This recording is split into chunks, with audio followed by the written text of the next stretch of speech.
Hello, hello, hello, everyone, and welcome to the PDA Town Hall this Sunday afternoon, July 19th, 2026.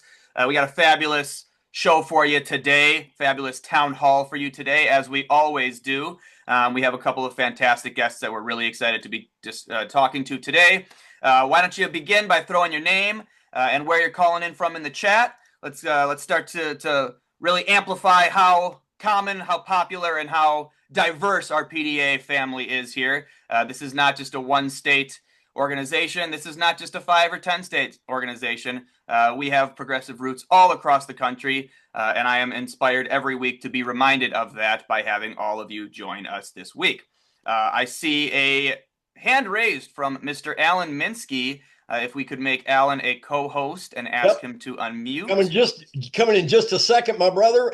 Mike Fox apologizing to everyone on the call as I'm the guy pushing buttons here. Hold on one second. Boom. Alan, you should be able to unmute. Here I go. I can unmute. Okay. I am upstairs in my attic where I had the Telemundo feed going on the game. Hey, William, I certainly don't mean to crash your party. I am going to go away again in about 20 minutes. I'm not that interested in the halftime show, William. I guess that's true of you too, and you're not as much of a global football fan as I am. This is actually there is a governing board that actually is above FIFA in terms of the rules of the game. I think that was sort of part of the compromise when FIFA was established as largely the prevailing body of global soccer.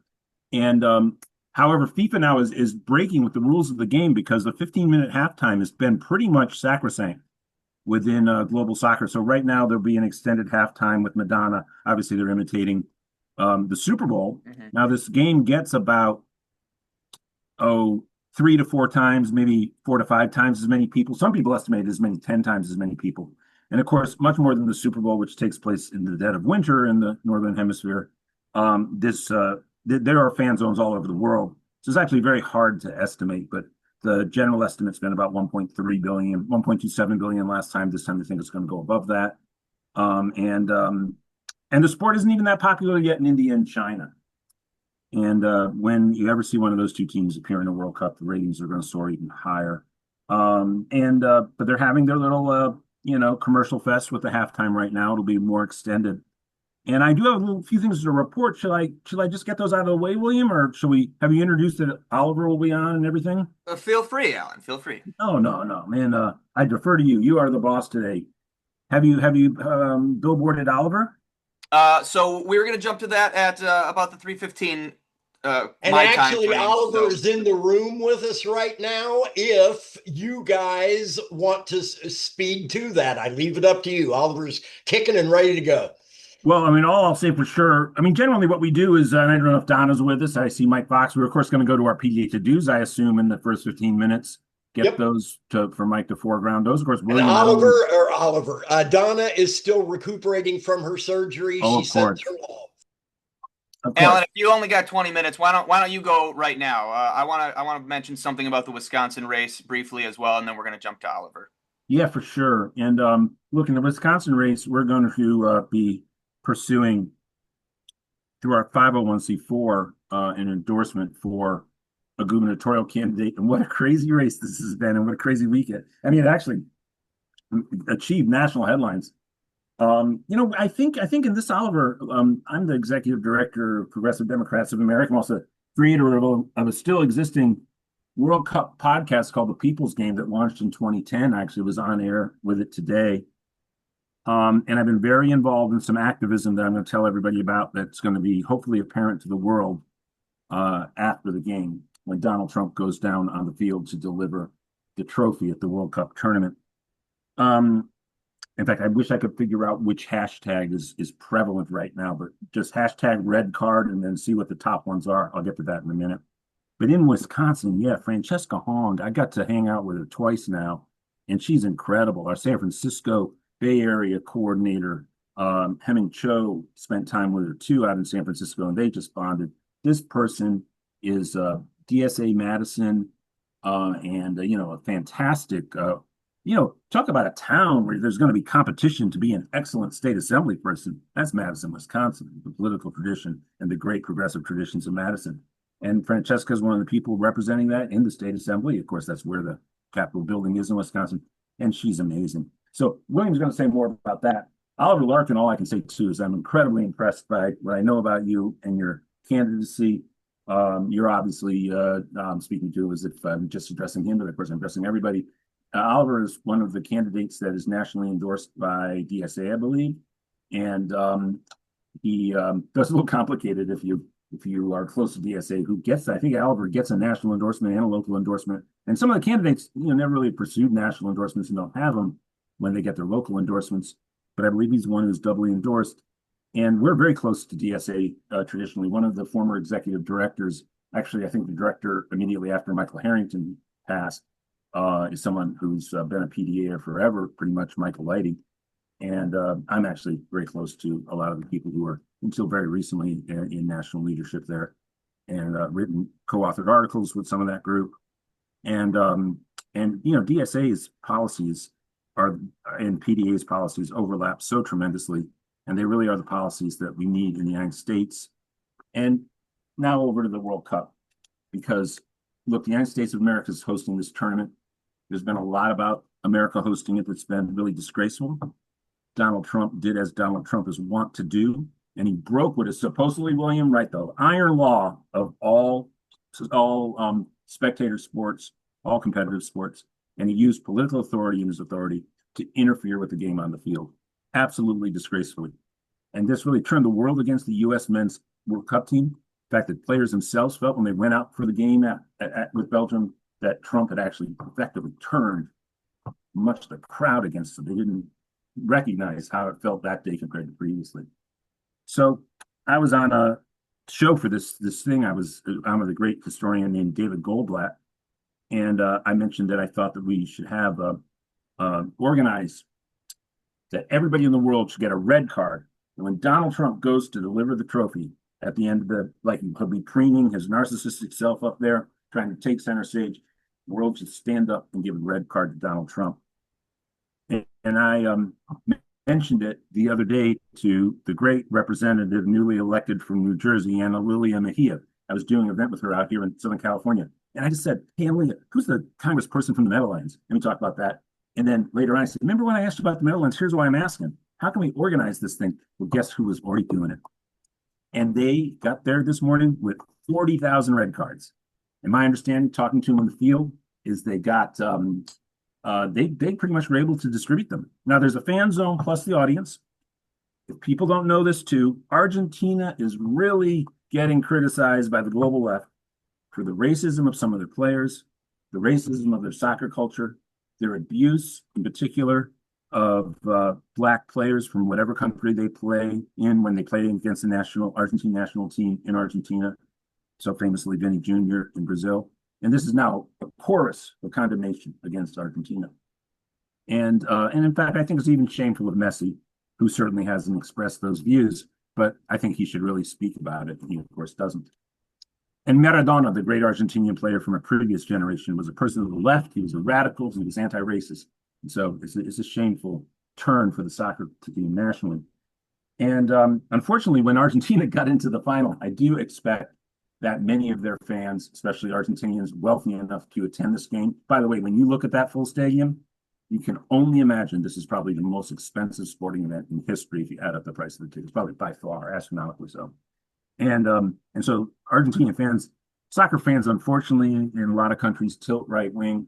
In Argentina, I think that's extremely so now with this horrible president too. And so I'm not quite sure how many of those Argentinian fans will participate, but half as many as the full attendance were handed out. There's a fan zone in there too, but hopefully we'll be able to see it. I don't doubt that FIFA will not want to include the red cards in their feed. They control the TV feed internationally that gets sent out. But around the world too, hopefully we're going to get a viral response. Hashtag red card. It could be final red card. It could be give Trump a red card, show Trump a red card numeral for Trump. These are the ones that could be hashtagged on Instagram, X. They'll probably try to block it or suffocate it. Blue Sky, and TikTok, social media around the world. So look for that. again, about 10 minutes, 5 minutes after the end of the game, when they put the stage on the field and Trump was going to try to dominate that environment. And I have an article about it actually at the People's Games website. I wanted to keep some distance between PDA and this project since it was my initiative and nothing that the board approved or the staff was involved in. So that article is at thepeoplesgame.org, and it's called "It Is Time to Give Trump a Red Card." And he certainly deserves it. And for corrupting the game, but for so much more. That's what I'm up to date. And again, working with Ana Lilia Mejia.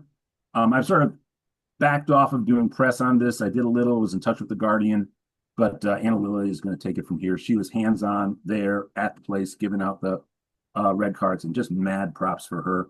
I'd like to say great minds think alike, but I only know that she has one of those. I didn't know one of those. So, yes, take it away, William. Why don't you tell us what you got about Francesca Hong? Mike do his PDA to-dos, and I'll hang until I expect Madonna's going to do, if she's going to be balanced, she'll do La Isla Bonita, and then she'll also do Evita. Yeah, I think I might have just did I just see Justin Bieber out there as well? Have the screen up on the side here. So I'm gonna take a few steps back from Fran specifically to discuss what happened in Wisconsin over the past week. For those unfamiliar, we have made national news now multiple times because we have had a couple of situations that, frankly, I have never experienced in my political life, and that I think really kind of it serves as almost a perfect representation of a lot of the problems and issues with the Democratic superstructure, the party, the establishment, etc., that voters are sick and tired of dealing with. First and foremost, and I don't say any of this to throw shade on the candidates involved, because while they are at fault for some of these decisions, I don't think, how do I phrase this? I don't think any of this was malicious per se. I think it was simply bad decision making, bad hiring practices, and just unwise political analysis. But the sitting lieutenant governor of the state of Wisconsin, who was the favorite as of a week ago and had an immense amount of support and backing from the traditional arms of the party. She had funding sources all across the country from party adjacent organizations and individuals. She was leading in fundraising. She had solid name recognition.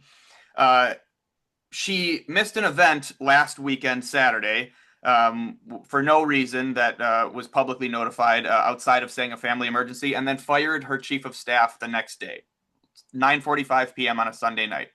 Well, reports had just come in, financial reports had just come in, and we found out the next day that her campaign could not account for about $170,000 that they had overreported. This was a big, big deal because they had announced previously that they were about to do a $1 million ad buy. A lot of the narrative and the momentums that come into campaigns are, of course, built around how much money you can raise. There are a lot of voters and other donors who want to see that you can raise money before they will invest money in you, because they don't want to throw their money away. They want to know it's going to a candidate who has a shot to win. Well, all of this money was missing. Then they amended their report multiple times over the coming days, going from only having 34,000 cash on hand, which this close to a primary election means that your campaign is essentially over. The next day amended it to say, oh, wait a minute, we had a great July. We're actually at $634,000 cash on hand, which would give them the most cash of any candidate in the race.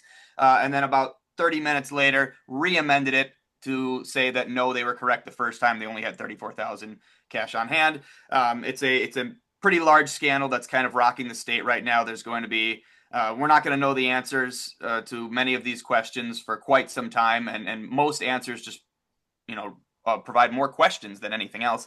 But long story short, the lieutenant governor dropped out of the race, despite being the favorite at that time.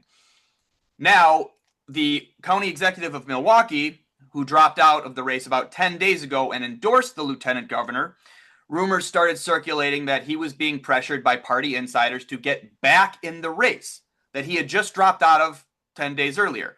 Why would this be occurring?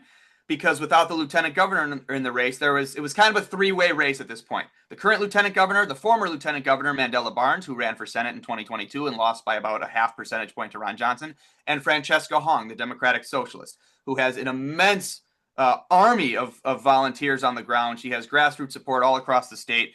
She has more than twice as many individual donors as the next two candidates combined. It is a great example of the work of the many defeating the money.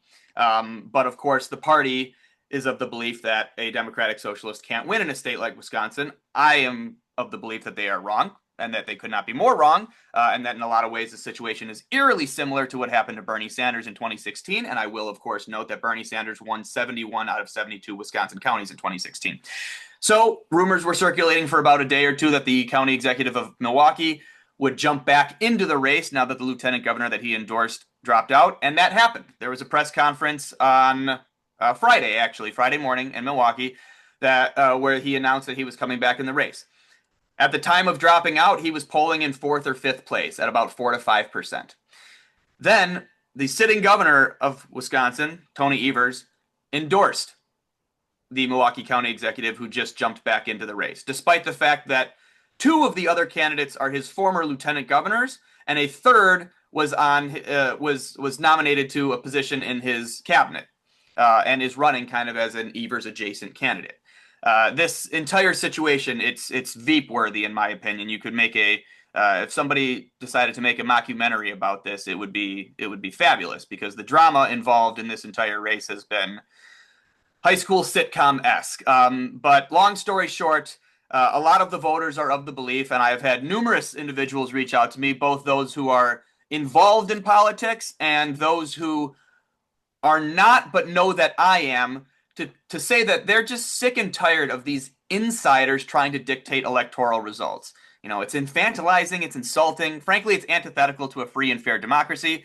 And many of them wonder, and I don't think they're wrong, because I've been thinking this as well, how many times will the Democratic Party need to be taught this same lesson? It reminds me of that definition of insanity quote, right? Doing the same thing over and over again and expecting different results. Now, everybody has a right to endorse in any race that they see fit. That's free speech. I believe in that entirely. That's as American as it gets.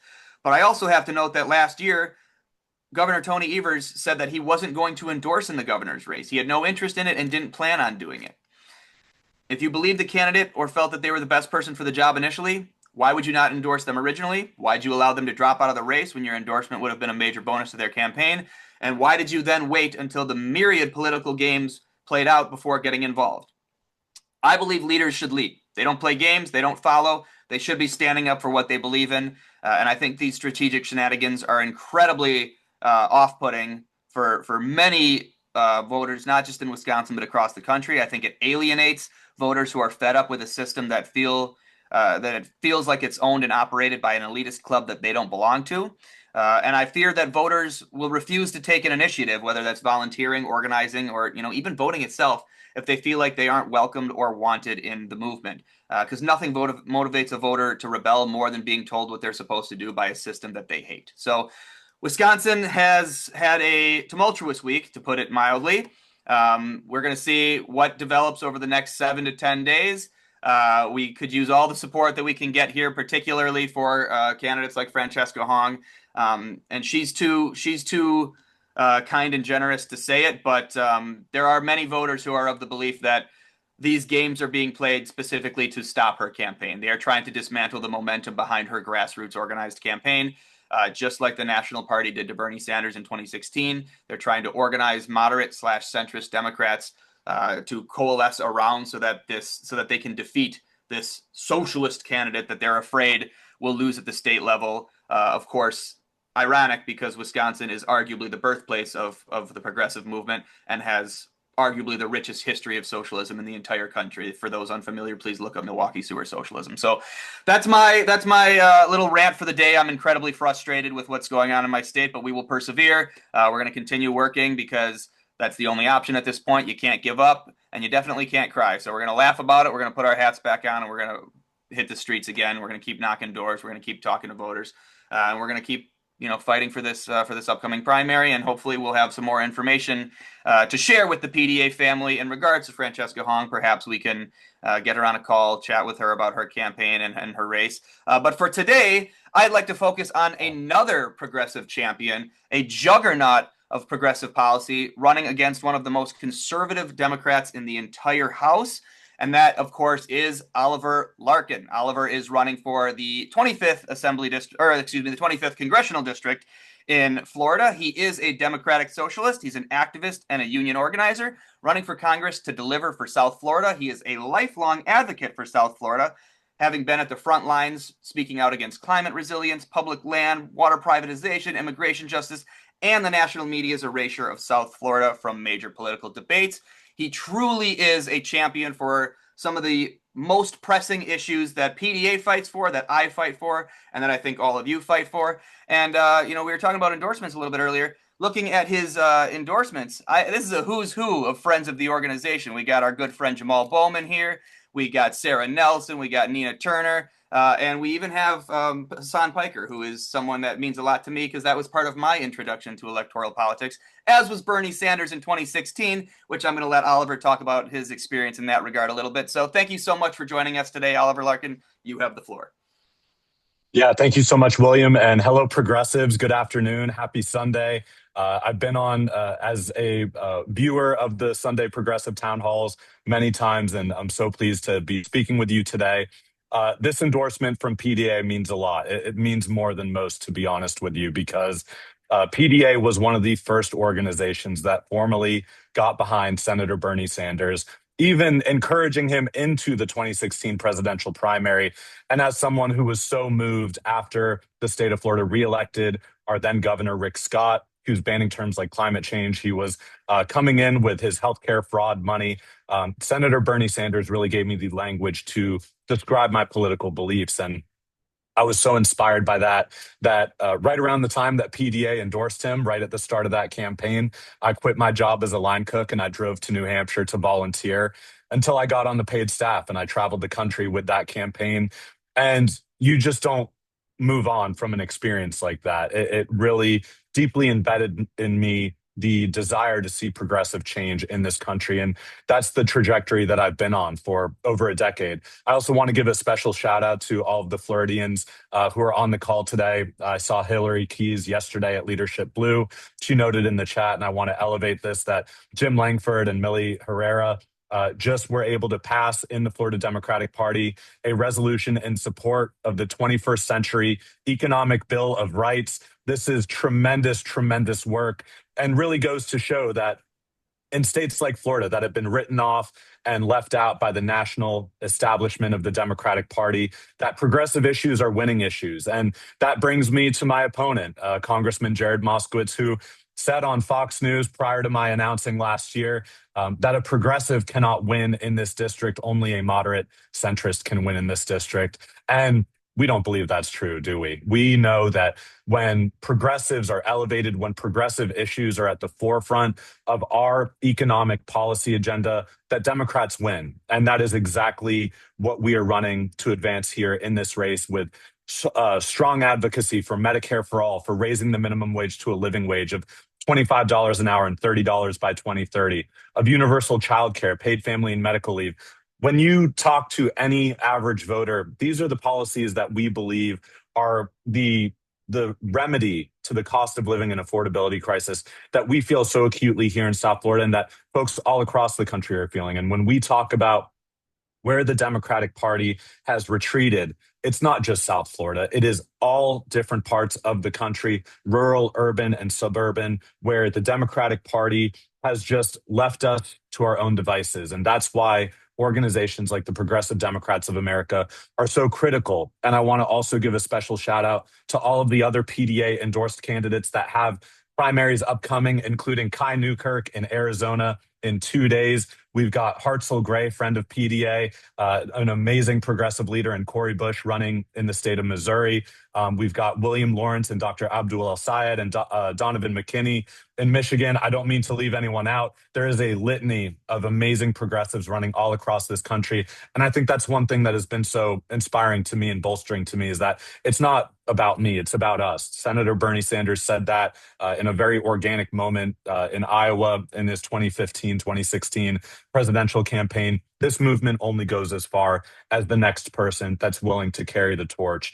And I just felt a responsibility growing up in South Florida, in the city of Fort Lauderdale, having this incredible galvanizing experience on the Sanders campaign, working with the organization that was inspired by his movement, Our Revolution, in the years that followed, elevating other amazing progressive candidates from Alexandria Ocasio-Cortez to Rashida Tlaib to Cori Bush to so many others, not just at the congressional level, but at the state level, at the legislative level, at the town and county commission level. We're building a movement that we now see the seeds blossoming 10 years, 12 years after this real progressive wave began in the wake of the Obama administration, which is the reason that I became a Democrat in the first place, volunteering on President Obama's 2008 campaign. We know that we need to go further. We know that we need to reclaim the mantle of New Deal progressivism, of the outside agitation that has always been at the heart of moving the Democratic Party in a more progressive direction, from the trade union movement and the leftists and the socialists that pushed FDR to pass the New Deal, to the union members and the civil rights activists that pushed the Democratic Party to pass fair housing and civil rights and voting rights legislation in the 1960s. Change has never come from within the party establishment.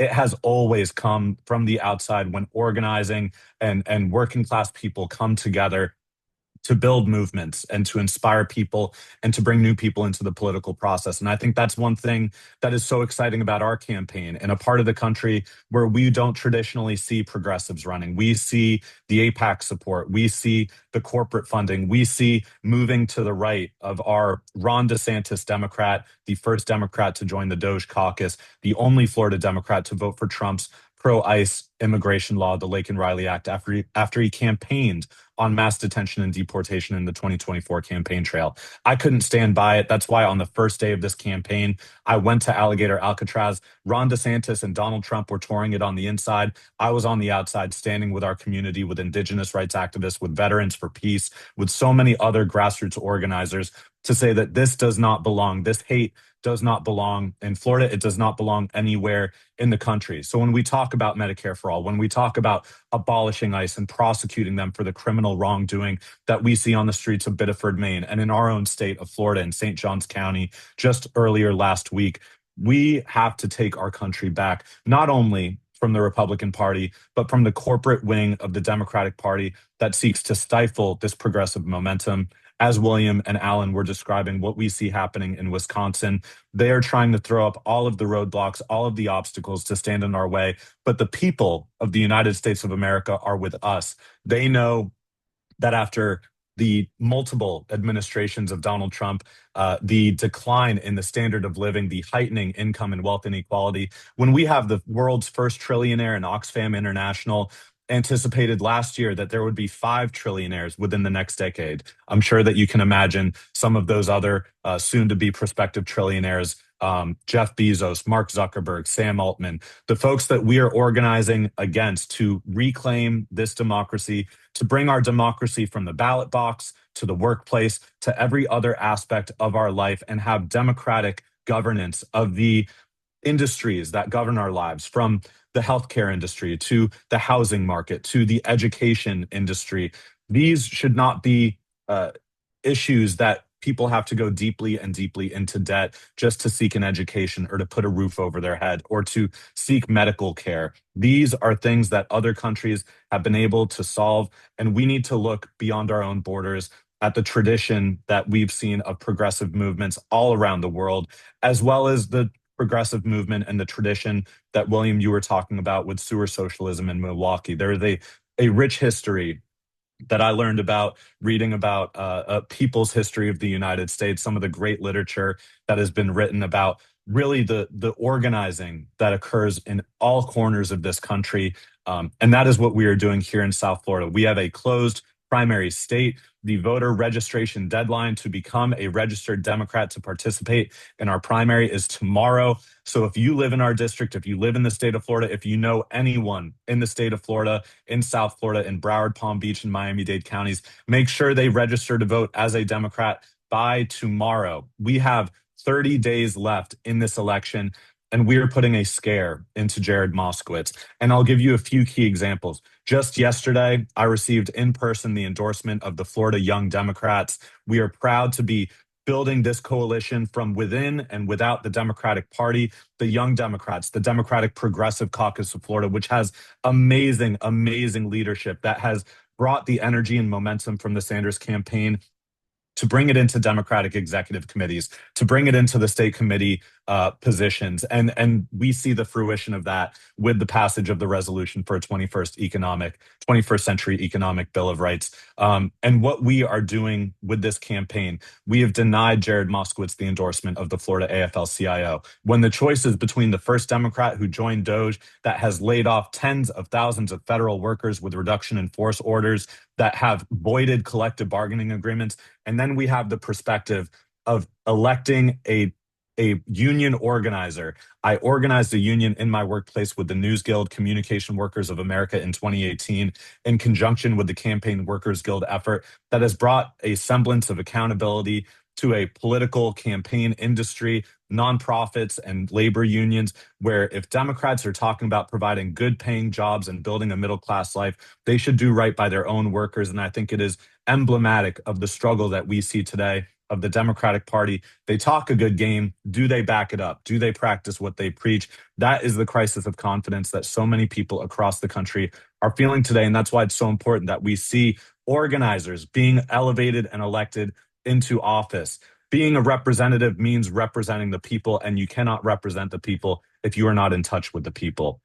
My opponent, Jared Moskowitz, has not held a single public town hall since he was elected to Congress in 2022. We are having town halls in every corner of this district, from Miami Beach to Palm Beach County and everywhere in between. We have secured the endorsements of, as William said, so many amazing progressive organizations. We've got more coming out in the week ahead. Progressive leaders, organizations that are putting the organizing muscle into building this progressive movement in South Florida. We are knocking on doors. We are making phone calls. If you're able to not only register to vote and volunteer, but donate, we are up against AIPAC and the corporate interests that are seeking to keep the status quo exactly as it is. But the people of Florida, the people of the United States of America, are ready for change. We are seeing this movement all across the country, and we are going to carry it forward on August 18th in our primary. Ballots are in mailboxes right now. People are voting. They're in my Instagram comments right now saying, I'm so proud to vote for you. For State Representative Angie Nixon, another amazing PDA endorsed candidate running for United States Senate in Florida. So the moment is now. If you have any ability to chip in at any amount, even $5 helps us reach dozens of voters with printing campaign literature, with getting people out on the doors, with serving digital ads, all of the things that we need. And we know that this is a winnable race, as are so many others all across the country. So thank you, PDA, for giving me a few minutes to speak. I'm so proud to be standing with you, an organizer just like every single one of you who wanted to see the change in my community and decided to step forward from being a campaign worker to being the candidate himself, the candidate that I wanted to see and that so many of us in South Florida want to see, to carry the torch forward on these progressive values, these progressive issues, and showing that democratic socialism isn't scary. Authoritarianism, the repression of free speech and political rights in the Trump administration, that is what people are scared of. We are bringing democracy, freedom, and liberty to the people of South Florida, and we're going to carry it forward to Washington, D.C. So thank you again, PDA. I will pause here. I know I can get wound up, but I'm so excited. We're feeling the momentum, and so grateful again for you inviting me on this Sunday. Thank you so much. No, thank you so much, Oliver. And we're gonna have some questions for you. We're gonna open some questions to the audience, but first I want to jump to Mr. Mike Fox. Mike. Yes, quickly. I have a quick question for you, Oliver, but first I got to push. All right, gang, I'm in Florida here. It is rare in Florida that we see someone this strong. We got to make this happen, like as in right now. In the chat, you see a donation link. Excuse me, it's a split link that is a standard 50-50. You can set it up however you care to. Give Oliver all of it, whatever, don't care. Bottom line, throw in right now, gang. And I'll make this commitment. The first three-figure donation, I will personally match. So jump on it. Hit that link now. Hit that link now. Likewise, we gotta have the phones on fire for this young man. And the way we're going to do that, and again, Oliver, I'm sucking people away from your website only because I want to know who is saying yes to you, my brother, so that I in turn can follow up with them. All right, that's what I'm talking about. So that we make sure that our people are in the game in a big way. So, number one, hit that donation button. Number two, pdamerica.org/volunteer. Oliver's people have a way for you to make phone calls constantly, any time of day, 7 days a week. All right, they're just like PDA in that regard. They never sleep on this campaign, so we're not allowed to either. All right. So here's the question. I hope it's I shouldn't say, no, I do hope it's a softball, actually, because you did a hell of a job in your overview. Here's a softball, I think. I don't know. We'll find out. You gave us a great story about what got you really energized politically with the whole Bernie experience. I'm looking for, is there either an experience or just possibly an attitude in your household, something that helped generate your progressive vision, say before you were 21? Was it your household was like that? Just give me the very, very young inspiration for your political views today. Mike's stealing my thunder by doing the token young person question. That's supposed to be my job. Yeah, that is a great question, because growing up in South Florida, you cannot separate the issue of climate change from the physical geography of South Florida. I remember in 2005, in October of 2005, it was right on the heels of Hurricane Katrina, which ripped through South Florida before it impacted New Orleans and Mississippi and the Gulf Coast even more extremely than it hit Florida. And then in October, Hurricane Wilma ripped through our state. It completely shut everything down. We were without power for 3 weeks. And climate change and preservation of our South Florida community, when we saw, when I would grow up and see flooding coming up from the sewer grates on the street on sunny days, the king tides that would have water coming over the seawalls on the canals, it beguiled me that we had people in office that would reject the climate science. That was what really broke my brain, is that I knew that I grew up in a Republican household, and I pre-registered as a Democrat because in 2008, at 16 years old, when I went to get my driver's license, I heard Barack Obama talking about climate change, talking about building nationwide mass infrastructure with high-speed rail to transition our energy economy and propel us, launch us into the 21st century. And then I saw the stagnation. In high school, after I volunteered and door knocked for the Obama campaign, I canvassed and I phone banked. I joined my high school's carbon committee. I was an environmental proctor. I organized on climate issues within our campus on how we could become a net zero campus community. And seeing at the same time, while I was in high school in 2010, the BP Deepwater Horizon oil disaster, which massively impacted our state on the Gulf Coast and states all across the Gulf. Growing up and seeing the beaches, the coral reefs, the manatees, when I would kayak in the canals in Broward County, these are precious, precious things.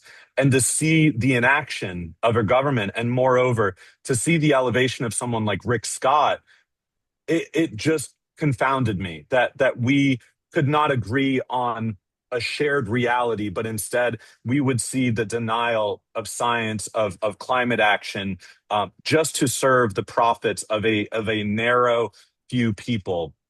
I had a good friend who worked on Charlie Crist's campaign in 2014, running to oppose Rick Scott. And when he came so close, but Rick Scott was reelected, and then the enactment of the denial of terms like climate change from state employees and in official state of Florida government communications. That to me was I have to get involved because I've been on the sidelines.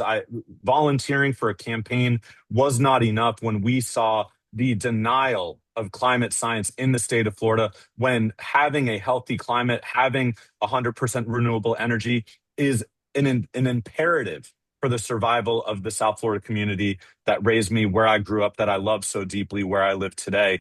That experience combined with taking out tens of thousands of dollars in student loan debt to get a college education, seeing the healthcare system that did not, even with private employer sponsored health insurance, cover all of the needs within my family. The American dream that I believe in. I was born on the 4th of July. I've always been patriotic. But to see these experiences and to look at the paycheck I would receive at the end of the week working as a minimum wage line cook, it became clear to me that the American dream was not accessible to everyone, that one bad healthcare instance, one college education could sink you deeply and deeply and deeply into debt. And so that's what propelled me into progressive politics, even more so than when I was in high school. But it really was the proximity to climate issues and to seeing that organizing with campus350.org protests, inspired by figures like Bill McKibben. That's what got me into progressive politics and got me to believe from a very early age, no, I am a progressive. And I believe that since I was a high school teenager, and carrying that forward today. So that's what inspired me. Thank you so much, Oliver. And before we jump into the open questions, then I see a hand raised from Mr. Alan Minsky, so we're going to let Alan have the floor as well. Yeah, everybody, I just wanted to raise my hand. I was listening. I couldn't turn Oliver off. So I stayed up here. My TV's downstairs, and I'm watching without any volume, the Telemundo feed on Peacock, because you were so compelling to listen to. I am going to go away because obviously we got this red card project I'm going to try to amp up on social media. But I just wanted to say I got to meet Chris Rabb this week as well from Philadelphia. It'd be so brilliant to have Oliver and Chris be in Congress together. Chris obviously won his primary in Philadelphia, and he is apparently the most. It claims to be the most Democratic district in all the country. I think mine must be like second then. So Chris is amazing though, and I said to Chris though, your politics, my politics, we have majoritarian politics, and Chris, who's brilliant, but obviously has been involved in being in the state assembly in Pennsylvania. So involved in the political game, even in a deeper way than I am. So I've never heard anybody put it that way. Well, I think it's very true. I think we have, not right now, the progressive left, yes, the DSA left, the PDA left, has majoritarian politics. The people of America support our platform. They want our platform. They want the degree to which they maybe don't know fully that they want our platform to be implemented. If you just lay out what we seek to achieve and why we understand that our policies, we're talking about, things that exist in the world now, they've existed in the country previously, and the elements that are new, because the 21st century has, of course, some new elements, they're very well thought out and they're going to work.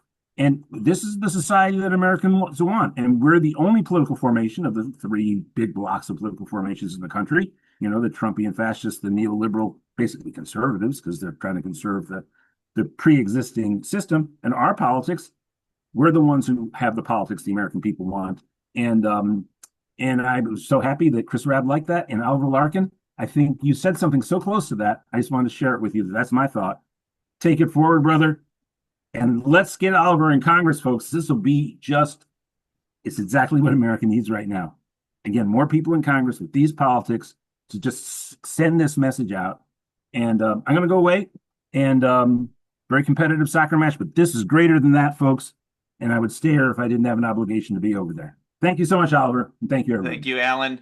And to add on to something Alan just mentioned, because yes, it is incredibly important to get good officials who support good public policy into office. But I'm going to relate this back a little bit to Wisconsin again, because Wisconsin and Florida have a few similarities with our gubernatorial and with Oliver's race, in the sense that we often hear that popular progressive policies can't be passed in communities that aren't deep blue, right?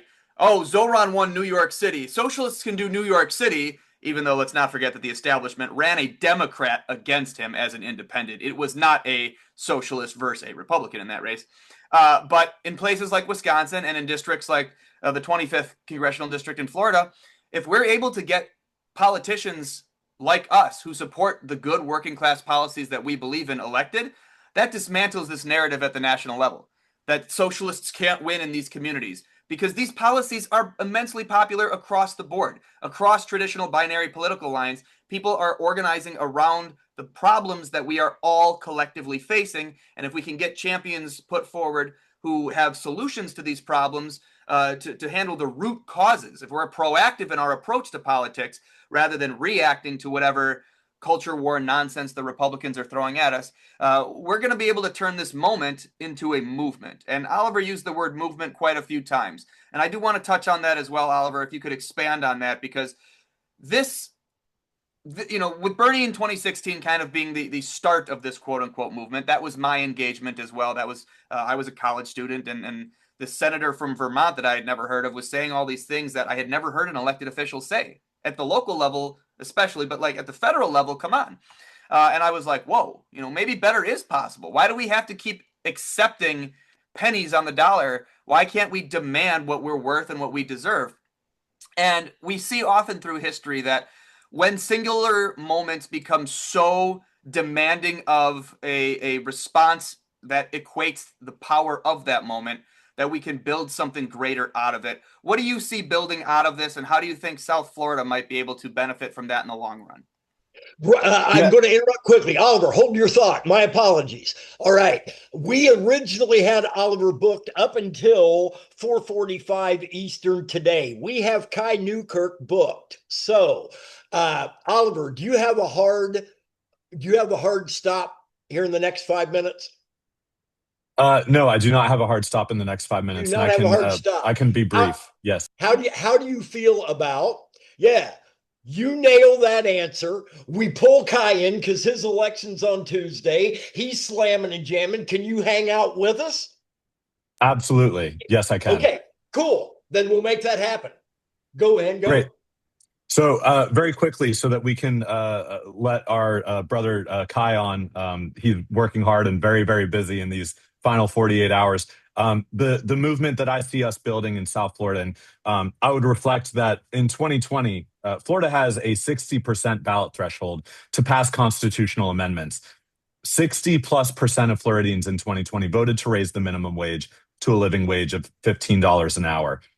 We need to raise it higher than that, but that is crossover appeal. That is Democrats, Republicans, non-party affiliated voters, all supporting a living wage. We saw in 2018 voting rights restoration to over 1 million Floridians. I was so proud to work on that campaign, assisting New Florida Majority, which is now Florida Rising, one of our amazing in-state endorsers. Over 1 million Floridians had their voting rights restored, thanks to Democrats, Republicans, independents, all coming together to support progressive policy. We see it all across the country. How many millions of dollars did Elon Musk spend on the Wisconsin Supreme Court races? 30 million, Oliver. 30 million. And the people of Wisconsin elected a progressive to the Wisconsin Supreme Court. So we know that these policies, they are popular. They are just not connected to the Democratic Party brand, but the progressive label is one that exists within and without the Democratic Party. We need to unify this struggle and bring it under fully the Democratic Party's banner, because these policies, they're winning issues in all 50 states. So that is my response to that. And in South Florida, we are building an organization, a movement that is going to endure, that is going to elect people to city commission, county commission, state legislative positions, mayorships. This is not about one race. This is about building a sustainable, durable movement for decades to come. And I'm very proud to be a small part of it. Thank you. Many hands make light work, Oliver, and we're so excited to have you with us today. I love to say that one person can't do everything, but every person can do one thing. That's how the moment becomes a movement, and that's how the movement, builds its long-term infrastructure so that it can't be dismantled by the corporate power players and the wealthy interests that want to be able to break us apart and continue to divide us. So we're going to have Oliver hang around for a little bit. We're going to jump to another great friend of PDA, Mr. Kai Newkirk. Kai is running for Congress in Arizona's, I want to say, 4th congressional district, but don't quote me on that. Do we have Kai here that he can provide the correct answers if I'm incorrect? Can you hear me? Gotcha, Kai. Yep, you're good to All go. right. Great to be with y'all. Good to see you there, Dan. Thank you, William. What's up, Oliver? Get him, brother. Proud of you. Thank you. Just great to be on with PDA family. I love y'all. So thankful and honored for everything that PDA folks have been doing in our race. I hear about the folks on the phone banks damn near every day, it seems like, and it's awesome.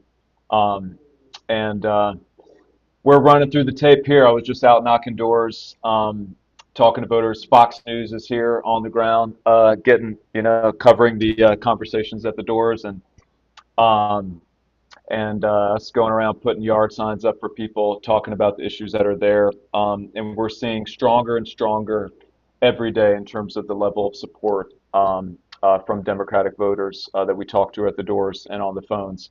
And we're feeling very hopeful that we can be the next big progressive victory, building on Colorado, New York, New Jersey, Pennsylvania, so many places where we're seeing this reckoning happen within the Democratic Party and within our politics as a whole. And we want to be part of the next big step in that. Um, and I'll just say, I like to keep it real. I like to speak from the heart. I like to um, really try to hone in on what's true and most important in the moment, regardless of convention and so on. And some of y'all know that my beloved father died on Wednesday. I flew to North Carolina to try to be with him before he died of cancer. His condition deteriorated very rapidly, and I was too late to be there before he died. I was able to be there for the vigil that we held, and so my heart is just so heavy. He was my best friend probably, but his voice is one of the ones that inspired me to do this. I talked to him on February 26th before he had a 12-hour surgery, and we didn't leave anything unsaid. And he said, if you believe this is the right thing to do, you should do it. I jumped in shortly after that. And when I visited him in June, just before I was invited by Brad Lander to go to his watch party in New York, and then went to Clara Valdez's, and it was really exciting. But I was there to see my dad before that, and I really didn't want to go. I just had the sense that we didn't have much more time left. But he said, you got to see this through.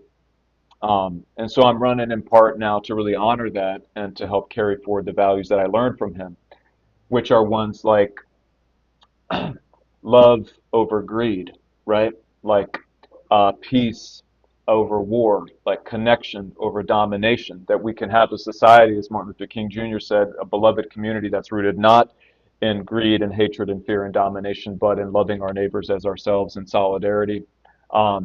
And that's what has motivated me for so many years as an organizer in so many different fights, and what has moved me to take on the challenge of trying to bring that same struggle from the streets and the strikes into the halls of power. And I believe that we have a chance to do something really historic and powerful, as it sounds like y'all were talking about the question of whether real progressive policy, democratic socialists, candidates like us who have this kind of vision, whether we can win in all kinds of states and districts and places around the country. And I believe that is true, because what we're fighting for at its core are values and policies that are incredibly popular across the board. Getting big money out of politics and separating wealth and state and banning super PACs and corporate political spending is one of the most popular things across the board politically in this country.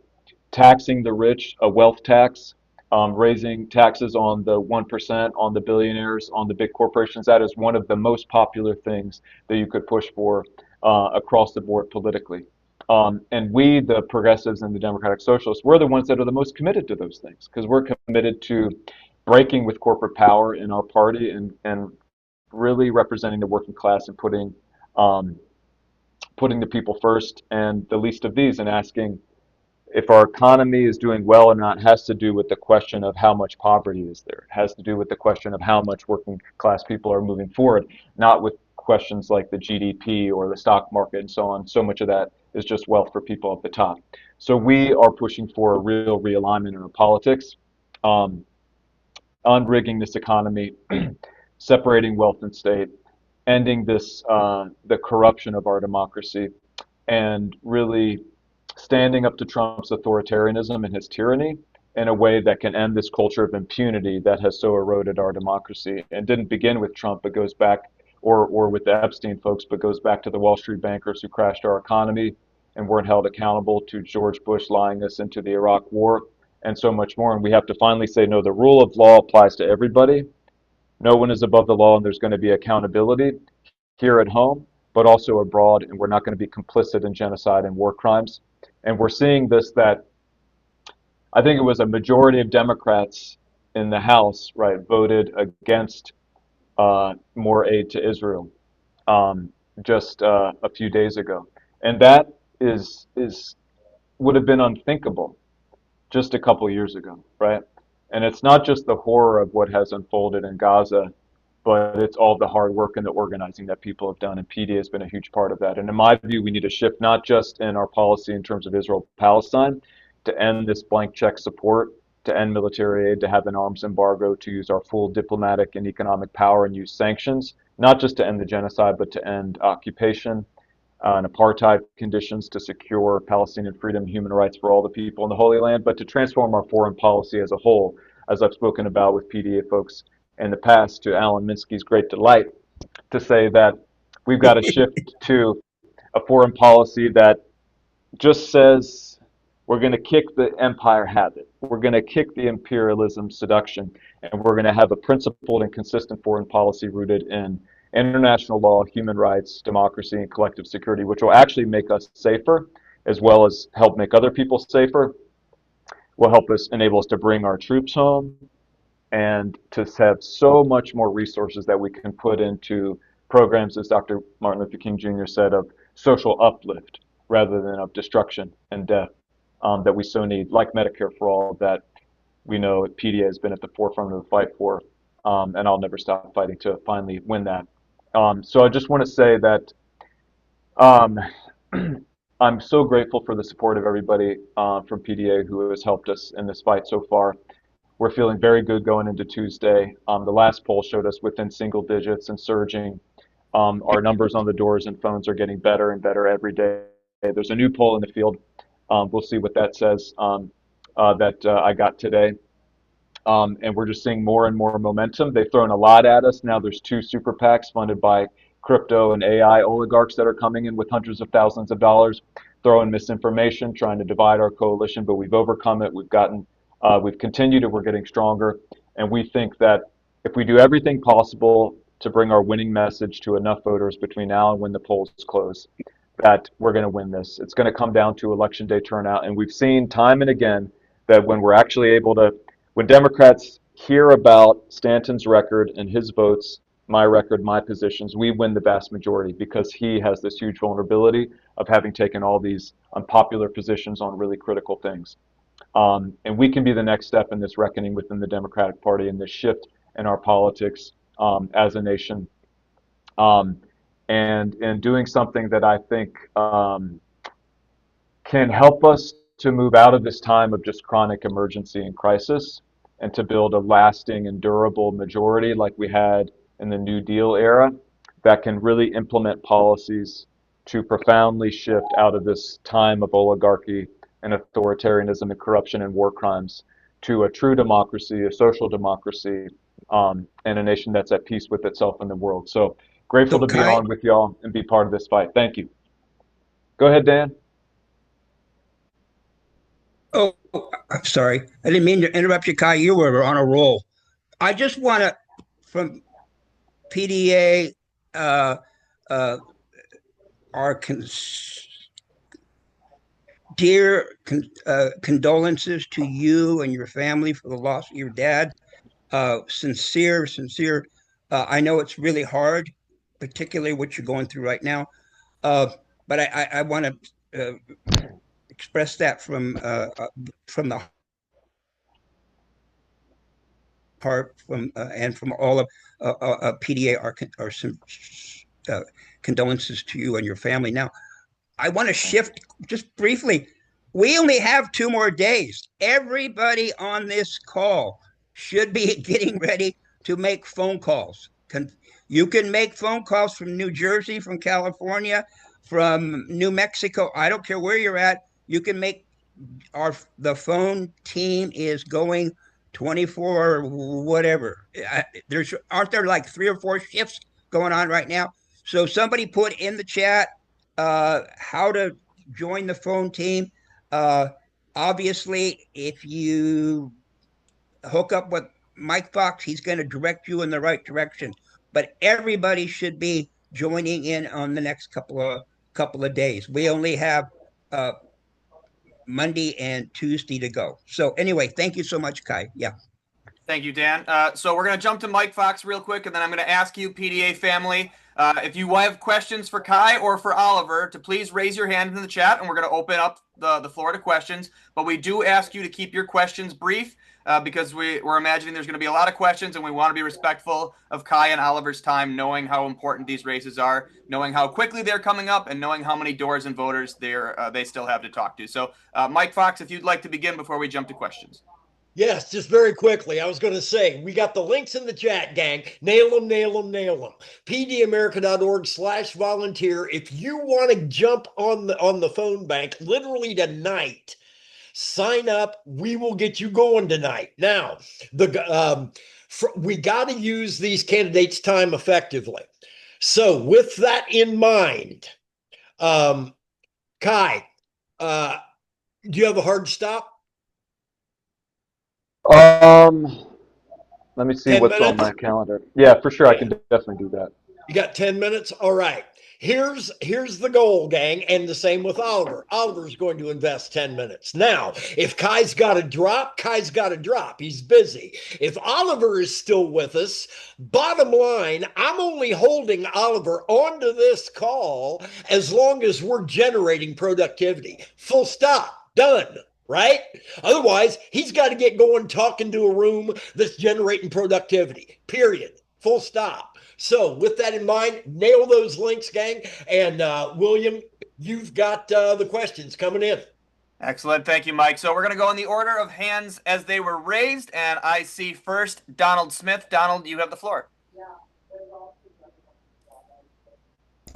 Okay. My question is about social democracy versus socialism, or including democratic socialism. This is not a softball question, it's a hardball question.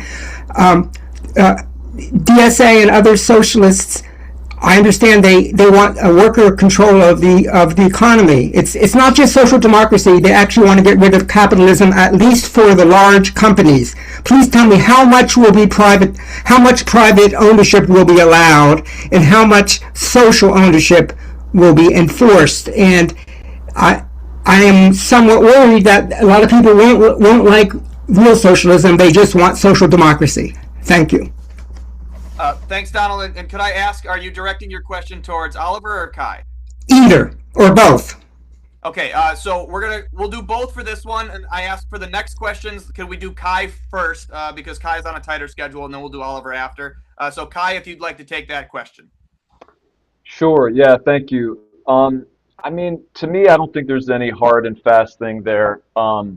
Every economy is a mixed economy, and I don't think you can find anybody like, maybe there's somebody who wants to nationalize the taco trucks or something like that, you know what I mean? Or the rock and roll bands or something, you know what I mean? But I don't think so. Or somebody who wants to privatize the fire department, right? So it's a mixed economy. To me, it's a question of the balance of power and of really what is the driving kind of governing force in society. Is it capital?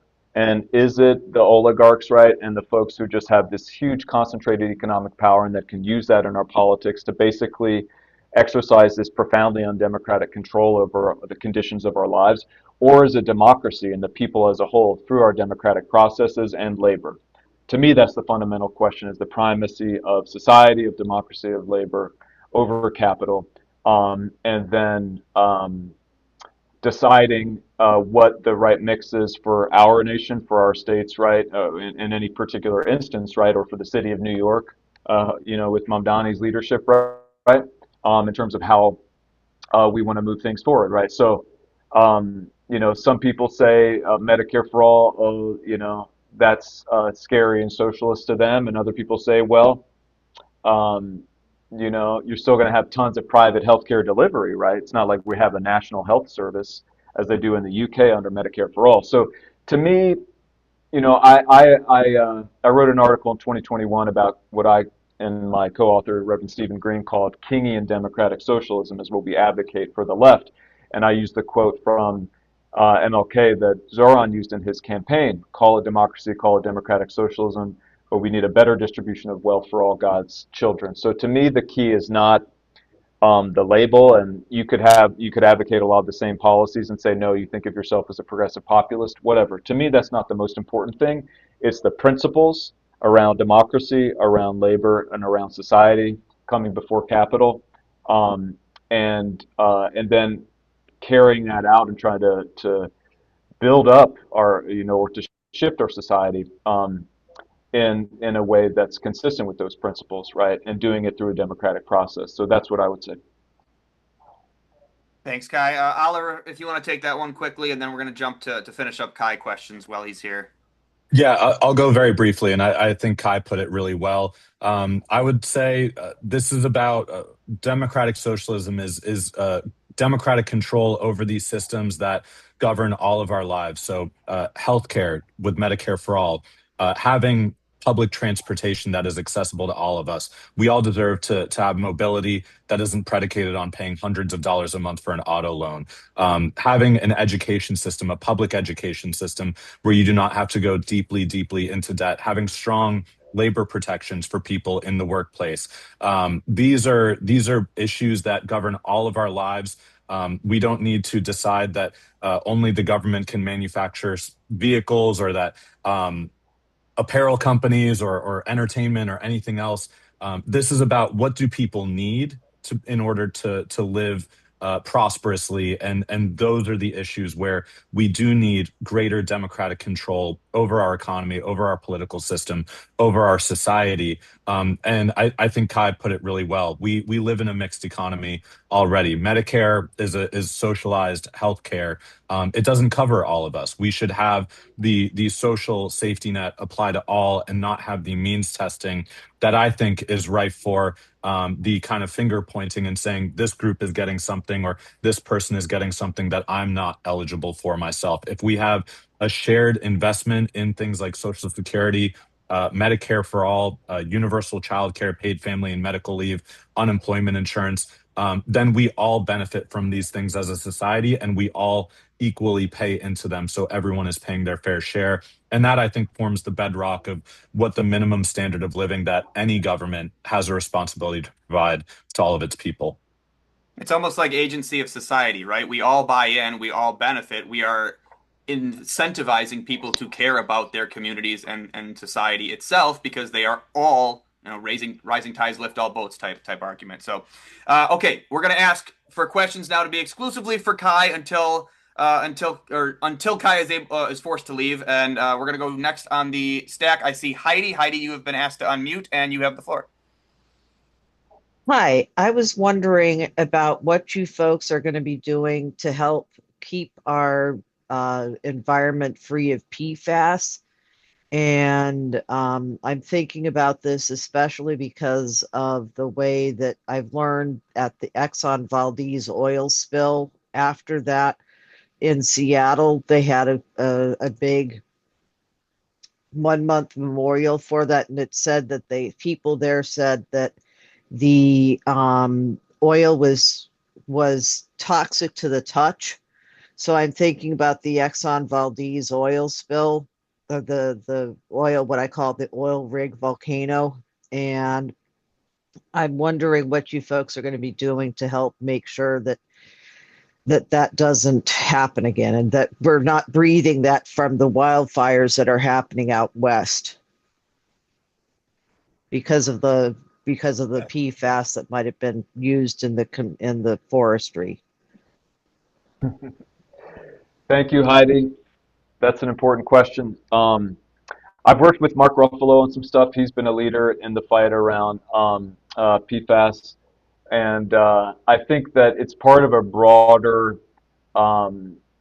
crisis, really, not just of the climate emergency, but of an extinction crisis, right? So many species, right, that are moving swiftly towards extinction and destabilizing the basic systems of nature on which we all depend. And there's been some great victories in the past, like the Clean Air Act and the Clean Water Act and the Wilderness Act, right?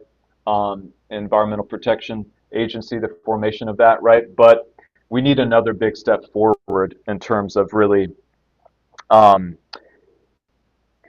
regulating, governing, structuring our economy such that it doesn't undermine the basic sources and conditions of life for all of us to be healthy and to thrive, in which human civilization has arisen, and that we aren't destroying other species, right, that have a right to live on this planet as well. So to me, it's fundamental at a spiritual level, as well as a practical and as an existential level. And we're seeing it with these horrible wildfires that are happening in Canada and the smoke that is impacting people in much of the country.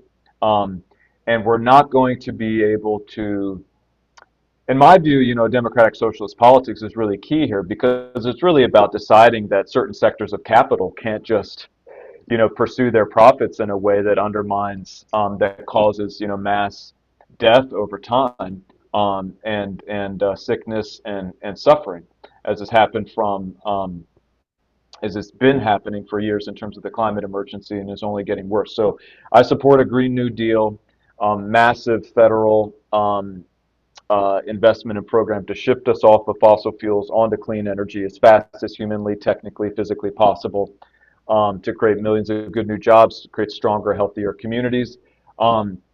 And it's going to be great in terms of the cost of living crisis. One thing I like to talk about, folks on my team like to joke that I always love to bring up the Australia solar anecdote. It's because it's so good. In Australia, they're producing so much solar energy now because they built up the infrastructure that electricity is free between noon and 3. Okay? So they're always talking about, hey, fast and free buses. We can be talking about free electricity, okay, if we build out the solar energy infrastructure that we need. Certainly in Arizona, we're competitive with the sun. With Australia, I would think so in Florida as well. But we have to decide that the fossil fuel barons don't get to run the show, that we're going to do this and we're going to do it for the good of our people, for future generations, for all of our health, but certainly also to make a decent life affordable for all of us. So to me, this is critical. It's one of the things I learned most from my dad. He composted, he built his own rain barrels. He's a carpenter. He conscientiously recycled stuff on the job site, take me out camping, canoeing and all that. And so I feel a deep connection, and in my leadership, I'll always try to fight in that way, to have a society that respects the community of life that we're part of, and honors that being alive on this one precious habitable planet in the cosmos is a sacred duty to protect and ensure that the blessing of that continues for future generations of all beings. Thank you, Kai. I see 2 more questions, so we're going to do Michael and Magdalena for Kai, and then we're going to let him get back to hitting the doors and talking to the voters. Michael, you have been asked to unmute. You have the floor. Thank you, Walter. Thank you, William. Thank you, Kai. I've been on the phone banks for you, asking the team this question, but I would love to hear from you. We talk a lot about Medicare for all, and I think that I think all of us are going to be there. But as a person with a disability that requires long-term supports and services, I'm wondering how you envision that unfolding into a Medicare for all system, because it is in Medicaid, but not traditionally in Medicare. Right. Yes, good question. Thank you, Michael. Thank you for everything you've been doing on those phone banks. This is not, I don't know in terms of the current legislation that Bernie and Pramila have done what is on the table. So I must acknowledge that. But as far as what would make sense to me and what I would bring to that conversation would be to include the the services in terms of support to folks with disabilities within the framework of Medicare for All, because Medicaid would be folded into Medicare, right? Into Medicare for All under that system. We wouldn't have a separate public health insurance program for people in poverty as we do with Medicaid, right? It's going to be all under the one Medicare for All system. And I think with that, there should come improvements, both through just efficiency, through more resources, and I think that should be the goal. I mean, as most people that are on Medicare would tell you, oh, they're super grateful. They would never want to go off that back onto private health insurance, but it's not perfect, right?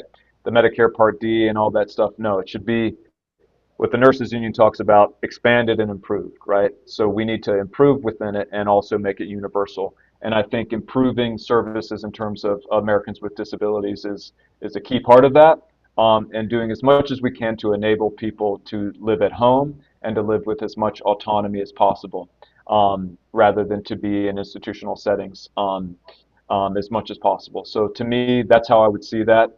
And I would welcome any thoughts or feedback from you in terms of how we can ensure that an expanded, improved Medicare for All, that among the profound blessings that it brings to our nation is really helping to improve the quality of life for Americans with disabilities. Thank you, Kai. I will definitely engage in that conversation. And wonderful. Thank you. Look forward to it. Love to hear it. Excellent. Thank you for your question, Michael. And last question for Kai. I see Magdalena on the stack. You have been asked to unmute, and you have the floor. Can you hear me? We can hear you. Okay, yes. Hi, this is for Kai. So I live in Mesa, Arizona. I would like to help him in his campaign, but also I have a question. What are you going to do with the company's AI they're trying to build in Mesa and Phoenix? Because they are going to be using a lot of water. Yes. Thank you, Magdalena. We'd love to have you on the campaign. I didn't hit this in what I shared earlier, but this has been something we focused a lot on in the campaign.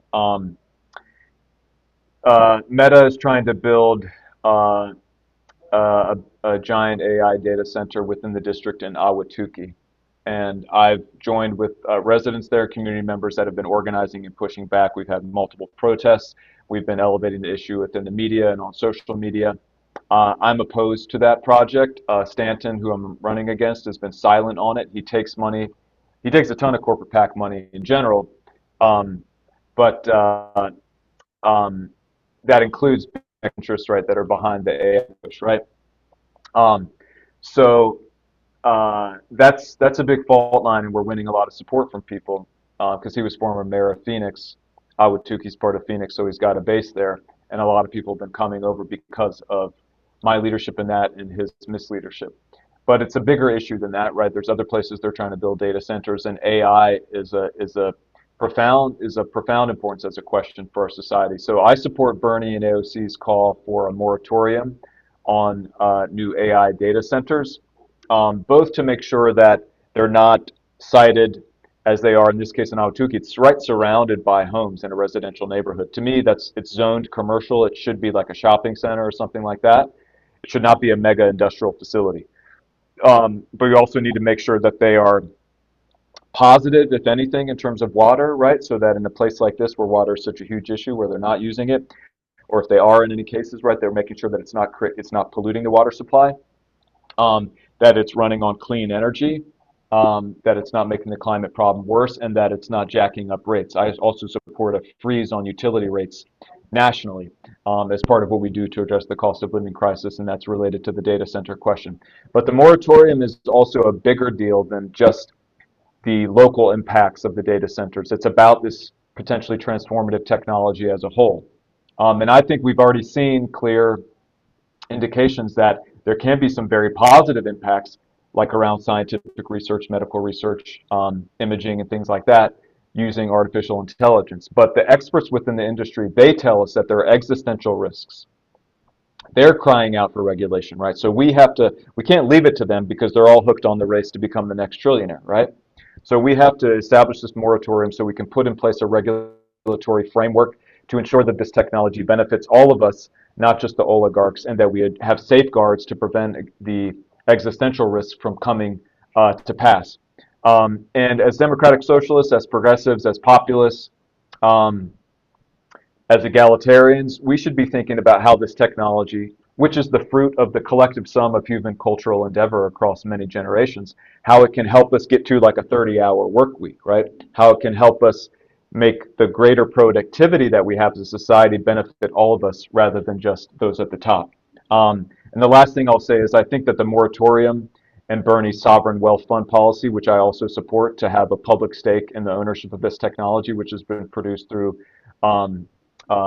collective human effort over generations, that we need to mandate negotiations towards an international treaty that ensures that we have a regulatory framework, not just in the US, because it won't happen if it's just here. It has to happen for all of us, and we have to bring the nations of the world together, as we did with nuclear nonproliferation, with chemical, biological weapons, with the Outer Space Treaty, with the Ozone Treaty. There are successful examples we can look to that we have to replicate now to have a framework to ensure that we don't create something, right, that can be tremendously destructive, and that we enable it to be regulated so that it's beneficial for all of us. So to me, this is very important. It's moving very fast.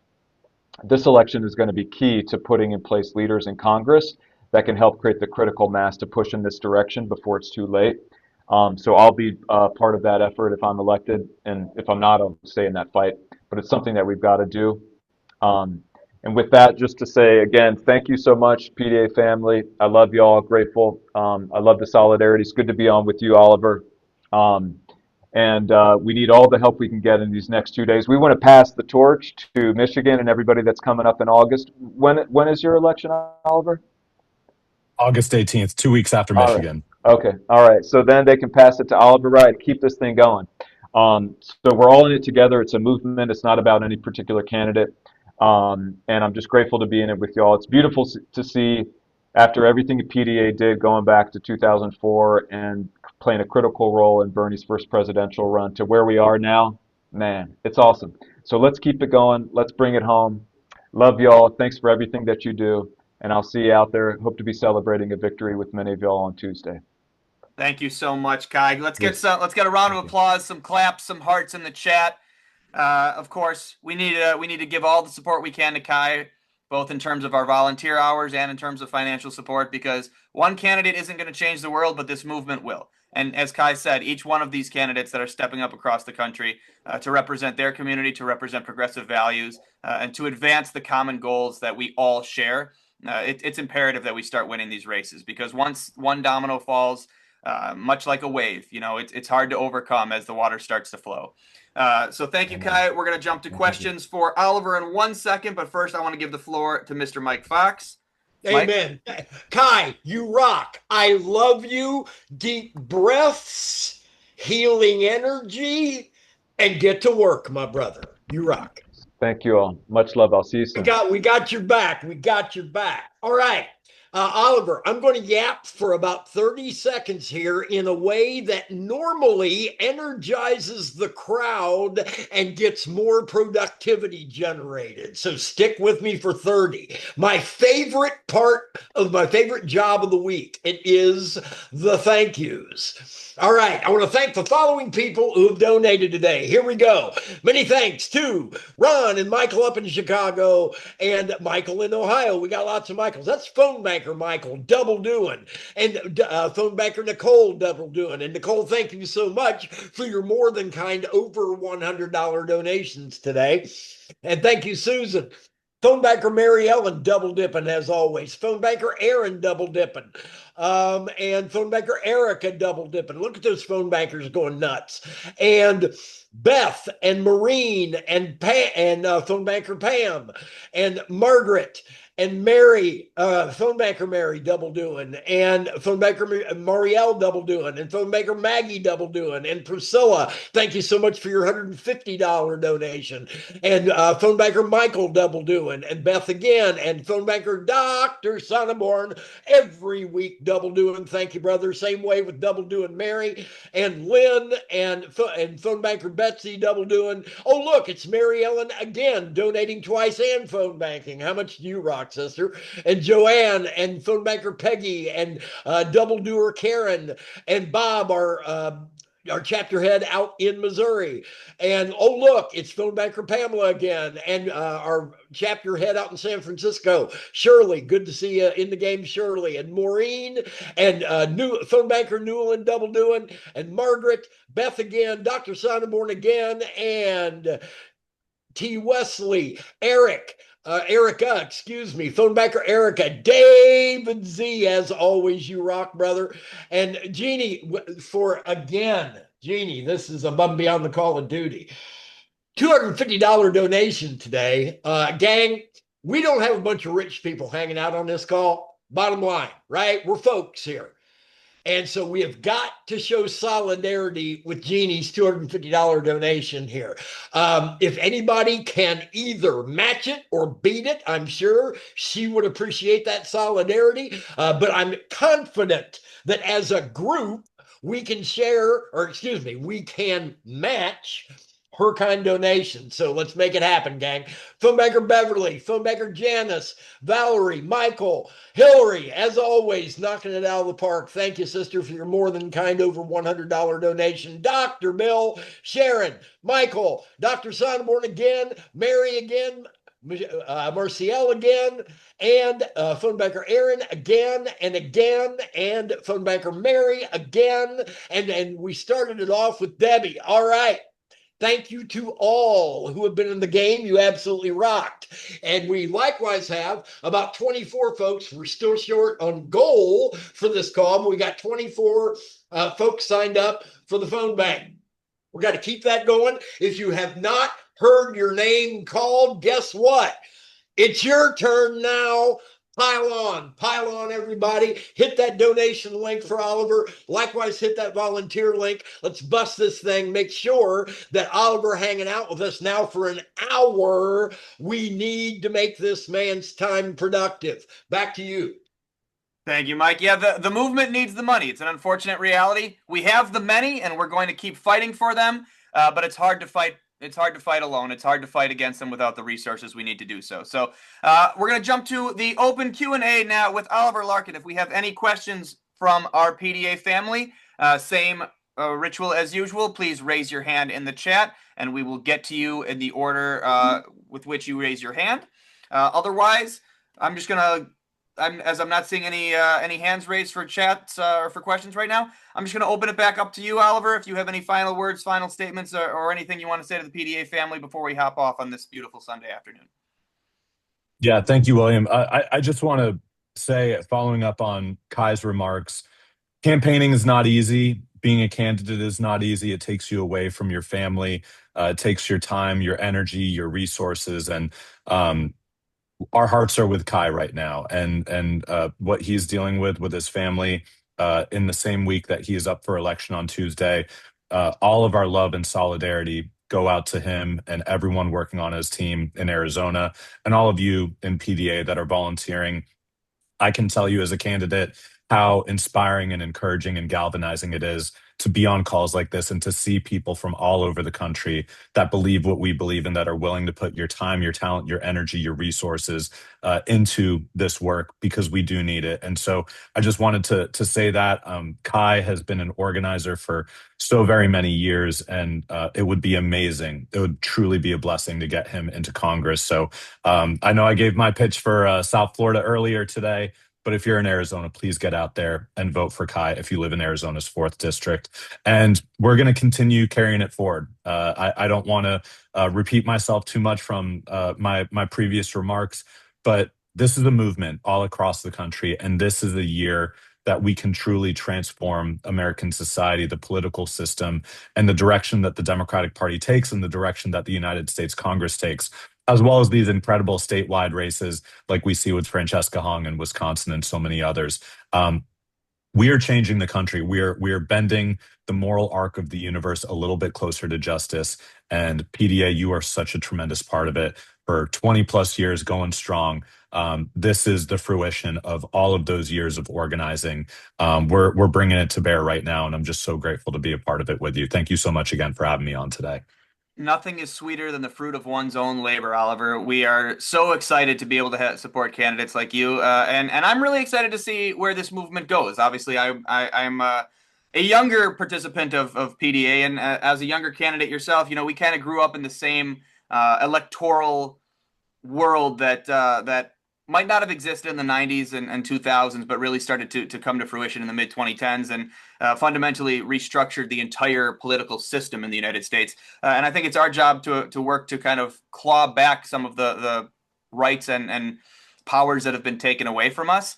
Organizations like PDA have been doing that work for a long, long time. They've been at the front lines of it. They've been helping to lead this fight since, I was in elementary school, and to be able to continue that fight now and hopefully prep the next generation of leaders to take over. We're really excited for that because, the leaders of tomorrow are really the leaders of today. And we see that with candidates like Oliver and like Kai.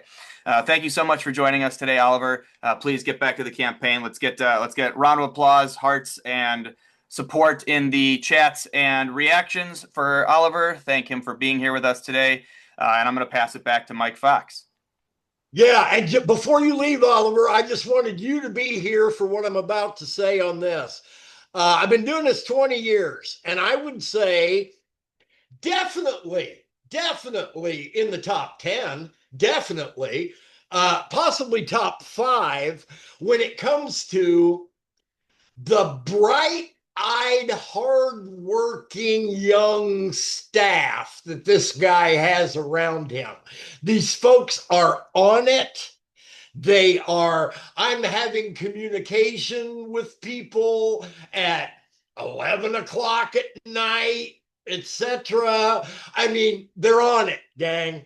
They're on it. So we got to show solidarity not only with this incredible candidate we got here, but the crew that he's got around him. We got to show solidarity with them. So with that in mind, everybody keep clicking.